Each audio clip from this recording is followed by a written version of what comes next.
بسم الله الرحمن الرحيم الحمد لله رب العالمين والعاقبة للمتقين ولا عدوان إلا على الظالمين.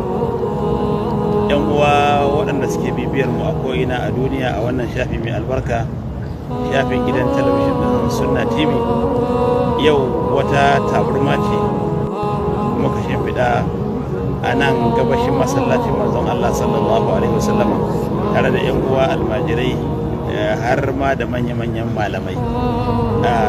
Ga shi malamin nan shi ma da Gombe, sannan ga malam Musa Adam mai hula, sai kuma ga malam Albanin Gombe ya zamto dan social media. Yau haka muke zaune mun dan yi da'ira muna tuna Allah subhanahu wa ta'ala da ajaib na musulunci.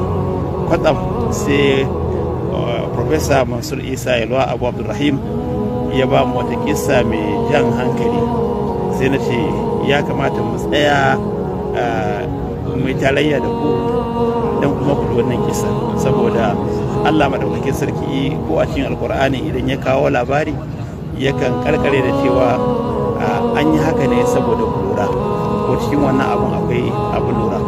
Professor Mansur Isa Yalwa, wata kissa ne ka ba mu kisoshi yau daban-daban, amma ina so ka faɗa mana biyu daga ciki. Bismillah. Bismillah, alhamdulillah, wassalatu wassalamu ala rasulillah wa ala alihi wa sahbihi wa man wala. Wato muna zaune a nan kamar yadda Abu Aisha Sheikh Dr. Ibrahim Adam Umar Sina yake gabatarwa. Bayan mun yi sallar magariba ne a nan masallacin manzon Allah sallallahu alaihi wasallama mai daraja ta biyu a musulunci. Muna tattaunawa kamar da muka saba, mu ɗaliban ilimi muna amfanar da juna. Malam Ibrahim yana gaya mana wata fa'ida cewa wannan wurin da muke zaunen nan wani fili ne na wani cikin sahabban annabi sallallahu alaihi wasallama mai suna An-Nu'man ibn al-Harith, wanda ya bawa annabi sallallahu alaihi wasallama filaye inda ya gina gidaje na matansa da kuma duk filin da annabi sallallahu alaihi wasallama ke bukata a nan wajejen. Duk shi yake da filin nan tun daga can ƙarshen masallaci har zuwa nan da kuke hangowa, wanda shine makabartar Madina Baqiya. Shi ne mallaki wannan filin, shi yake bawa annabi sallallahu alaihi wasallam. Mun ji fa'ida daga gare shi, mun ji fa'ida daga wurin su Malam Musa da saura. Sai muna tattaunawa akan wato waɗansu darajoji da Allah ya sanya da sirri na wato wannan wurin mai daraja a cikin masallacin annabi sallallahu alaihi wasallam da ake ce ar-rawdatu sharifa. Kowane mutumin da ya zo Madina zai yi sha'awar a ce ya shiga rauda. To muke tattaunawa me yake sa mutane suke ture da kokari akan kowa sai ya samu ya shiga rauda. Bacin annabi sallallahu alaihi wasallama dama ya kwadaitar, kuma sallah a cikin wannan wurin ya fi lada sama da sallah ko ibada a sauran wurare a cikin masallacin. Sai nake ba su labarin cewa malamin da na yi karatun alkur'ani a wurinsa tun lokacin ina jami'a, ina aji ɗaya kenan. Ina tuna lokacin da wato shekarar 2002 kenan, ina aji ɗaya. Akwai malamina Sheikh Muhammad ibn Abdulhamid Abu Rawash. Ina karatu na kusan ma saukan Qur'ani, ina cikin rauda ɗin tare da shi. Sai ga wani mutum ba Misri ya zo ya yi sallah raka'a biyu, makaho ne da shi da jagoransa, kuma jagoran nasa ɗansa ne. To bayan ya idar da sallah sai ya daga hannu yana addu'a, sai yana yi da ƙarfi, yana cewa Allahumma rudda ilayya basari, Allahumma rudda ilayya basari. Yana ce Allah ka mayar mun da ganina. Yana ce Allahumma qad amiya basari wa ana ibn 7 sinin. Ya Allah, na rasa ido na tun ina ɗan shekara 7. Yace yanzu kuma na fi shekara 70 ina makaho. Allah ka sa in gani ni ma, sake dawowa da gani na in gani. Har ya manta da yaya duniya take a zahiri. Wallahi wannan abun kamar wato ana cewa ba a mamaki da ikon Allah. Ni dai kan naga abun mamaki, har ya ja hankali na dan tsaya ina kallon sa. Malam ya ce ka ci gaba da karatu ka. Wallahi sai Allah ya bude mutumin da idonsa. Wallahi na gaya maka, kawai sai mutumin nan ya yi haka, kawai sai na ji ya shiru, sai ya rufe idonsa ya fara kuka yana la ilaha illallah da basari la ilaha illallah ido na ya dawo. Mutum malami ne don larabci mai kyau yake yadda ka ji ina faɗan nan da basari la ilaha sai na haka to sai ke taɓa ɗan saboda bai taɓa ganin ɗan ba a ido, bai taɓa ganin kowa ba tunda tun yana ɗan ƙarami ɗan shekara 7 ya makanci. Sai yana ce kai waye ne, sai na ce ni ne ɗanka Abdallah. Sai ya dube shi sai ya rufe idonsa, wannan shi ne wane haka yake dama. To sai ya zama kamar taɓuwar kai, taɓuwar hankali, sai ya shiru kawai sai ya faɗi. Sai da jami'ai suka ɗauke shi za a kai shi asibiti saboda mutum ya yi shekara sama da 70 bai taɓa gani ba, yanzu ya gani lokaci ɗaya ya ga kaloli, ya ga yadda ɗan adam yake, ya ga yadda cikin masallacin yake, ya ga wane ne.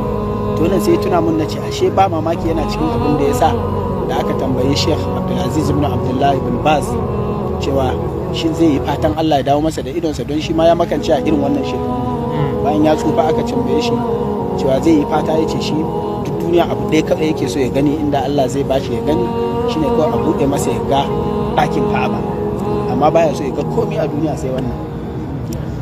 To amma wannan mutum sai Allah, saboda addu'ar da yake yi da yaƙini da yake yi cewa Allah zai masa, wallahi sai Allah ya masa. Don haka abubuwan mamaki da muka gani a duniyan nan wanda yake nuna cewa Allah gaskiya ne, alƙur'anin Allah gaskiya ne, manzon Allah gaskiya ne, addinin musulunci gaskiya ne, abubuwa ne da suka kai mu daga ilmul yaqin zuwa ainul yaqin zuwa haqqul yaqin, cewa ubangijinmu gaskiya ne. Ya ƴan uwana musulmi, wallahi mu rike Allah, mu sake gaskata Allah, ubangijinmu gaskiya ne, kuma wallahi duk wanda ya roƙi Allah, Allah zai amsa masa. Abin da yake damun zukatanmu shine rashin yaƙini. Kana roƙon Allah kana gani kamar anya zai iya. Abin da yake damun mu shine rashin tsarkin zuciya. Abin da yake damun mu shine yarda da wani sama da yanda muka yarda da Allah. Shi yasa mutum zai fi damuwa ya ce yaya zai samu biyan bukata. Ubangiji in ka yarda da gaske ne, Allah abubuwan mamakinsa suna da yawa. Jama'a mu koma ga Allah, mu roƙi Allah. Ba wanda zai roƙi Allah ya kore shi ya hana shi. Allah so yake, saboda komai Allah yana da shi. Duk wanda kaga ya daga hankali ya damu akan yana ta neman abu, yana ta daga hankalinsa, wallahi wato ya bar inda tushen abu yake. Koma ga Allah yana da komai. Saboda haka wannan yana daga cikin abin da na dan yi shiyarin da su ɗan uwa, kuma Malam Ibrahim ya ce maimaita. Irin waɗannan suna da yawa, hadith wala haraj. Muna fata Allah ya ƙara mana imani, ya ƙara mana yaƙini, kuma ya ƙara tabbatar da mu akan gaskiya. Profesa Mansur Isa Yalwa, Allah ya saka maka da alheri. Ubangiji Allah subhanahu wata'ala yanda ya tara mu a wannan tabarma a farfajiyar masallacin manzon Allah sallallahu alaihi wasallam, Allah ya tara mu a gidan aljanna. Malam Musa Adam, duk da ke cewa mu ɗaliban ilimi ne, kai ko malami ne ma, kuma ka ji yanda da Malam Mansur ya ba mu wannan labarin, tun gabanin ma mu nemi ya ba mu ƴan uwa wannan labarin, dan mu muka nemi ya ba wa ƴan uwa wannan labarin, duka zukatan mu sun wato girgiza. Mun ji daɗi, mun ƙara samun tabbaci akan Allah subhanahu wataala. Mun san Allah ya wuce nan, amma kuma idan ka ga abu a ƙasa za ka ji zuciyarka ta ƙara samun nutsuwa. Ko akwai wani tsokaci da za ka yi kan abin da malam ya faɗa, ko kai ma ya kaji da ka ji wannan labarin? Lallai Allah ya saka da alkhairi. Malam Mansur ta mun dora muna ɗan munakasha dangane da yanayin yadda shi kanshi masallacin annabi yake a da, gidajen matan annabi sallallahu alaihi wasallama. Sai muka soma kawo waɗansu abubuwa na dikirayat wanda sun faru a baya shekara da shekaru, wanda muka zo muna tattauna su. Wannan ya sa zukatanmu sun raurawa. Da farko abu na biyu, muna jin cewa lallai bayin Allah rashin kyautata yaƙini yasa suke ganin waɗansu abubuwa kamar suna jarraba Allah. Ya kamata idan za ka yi abu ka yi shi bisa diƙil yaƙin. Sannan kuma wannan ya ƙara mana ganin cewa ba labari ɗaya muka tattauna a nan ba, mun tattauna waɗansu abubuwa da muke ganin lallai Allah maɗaukakin sarki ya yi waɗansu abubuwa har nake cewa ya kamata mu ji kunyar Allah, domin yanayin yadda al'amura ɗin suke